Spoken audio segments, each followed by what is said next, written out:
That's the America Kamala Harris and Tim Walz believe in. An America where we, the people, includes everyone. Because that's the only way this American experiment works.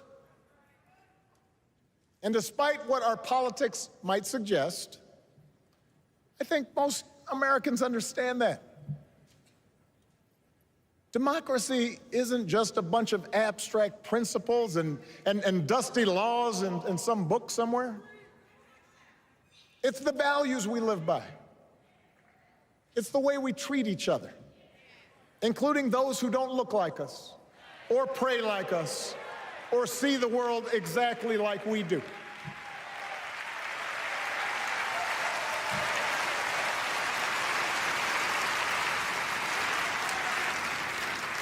That sense of mutual respect has to be part of our message. Our politics have become so polarized these days that all of us across the political spectrum seem so quick to assume the worst in others, unless they agree with us on every single issue. We start thinking that the only way to win is to scold and shame and out-yell the other side. And after a while, regular folks just tune out, or they don't bother to vote.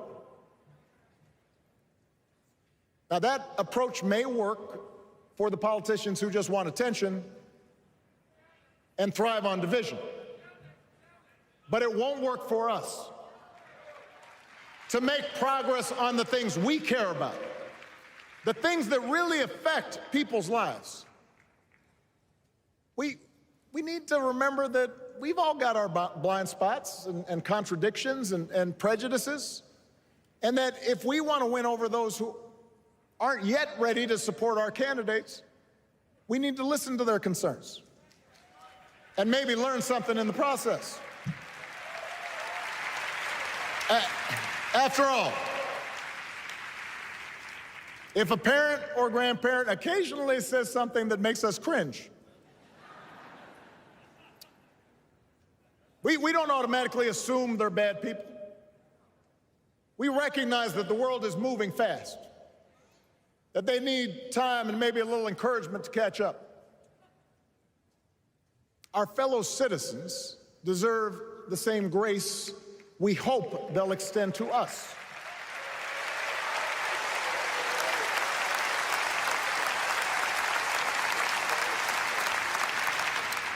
That's how we can build a true democratic majority, one that can get things done.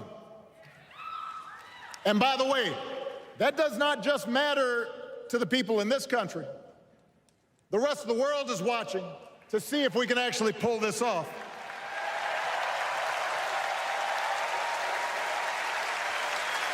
No nation, no society has ever tried to build a democracy as big and as diverse as ours before. One that includes people that over decades have come from every corner of the globe. One where our allegiances and our community are defined not by race or blood, but by a common creed. And that's why when we uphold our values, the world's a little brighter. When we don't, the world's a little dimmer, and dictators and autocrats feel emboldened. And over time, we become less safe. We shouldn't be the world's policemen, and we can't eradicate every cruelty and injustice in the world. But America can be and must be a force for good, discouraging conflict, fighting disease, promoting human rights, protecting the planet from climate change, defending freedom, brokering peace. That's what Kamala Harris believes, and so do most Americans.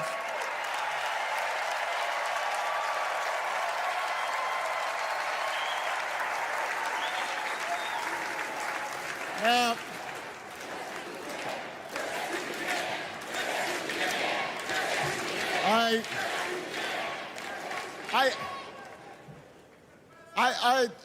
I know these ideas can feel pretty naive right now. We live in a time of such confusion and rancor, with a culture that puts a premium on things that don't last.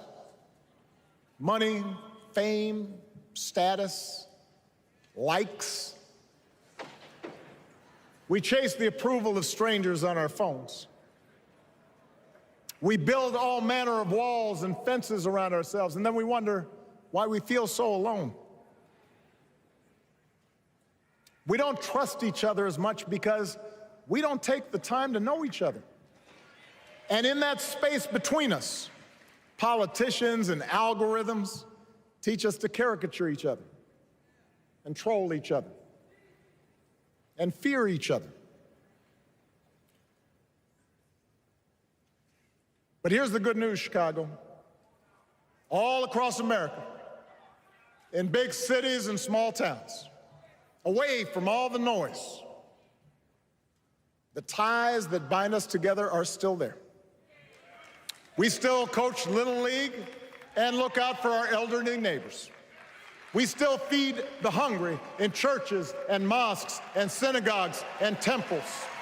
We share the same pride when our Olympic athletes compete for the gold.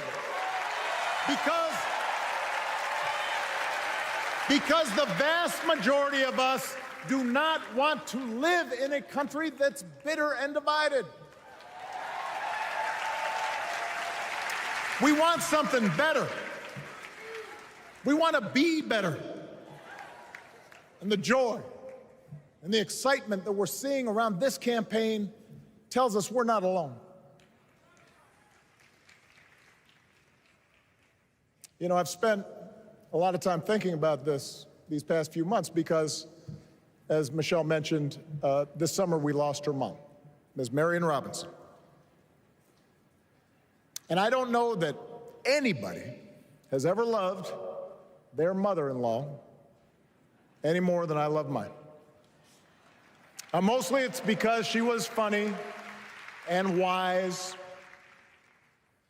and the least pretentious person I knew. That, and she always defended me with Michelle when I messed up. I'd hide behind her.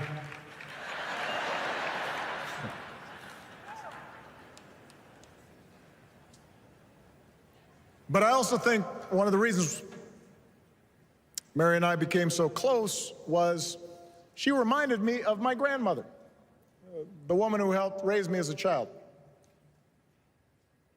And on the surface, the two of them did not have a lot in common. One was a black woman from right here, south side of Chicago, right down the way. Went to Englewood High School. The other was a little old white lady born in a tiny town called Peru, Kansas. Now, I know there aren't that many people from Peru.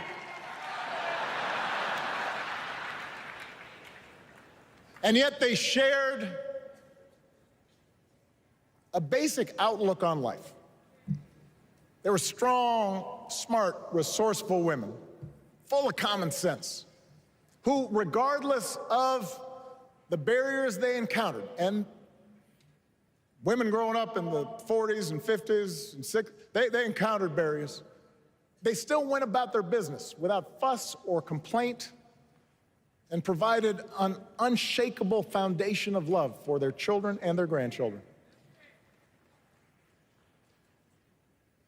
In that sense, they both represented an entire generation of working people who, through war and depression, discrimination and limited opportunity, helped build this country. A lot of them toiled every day at jobs that were often too small for them and didn't pay a lot. They willingly went without just to keep a roof over their families' heads, just to give their children something better. But they knew what was true. They knew what mattered. Things like honesty and integrity,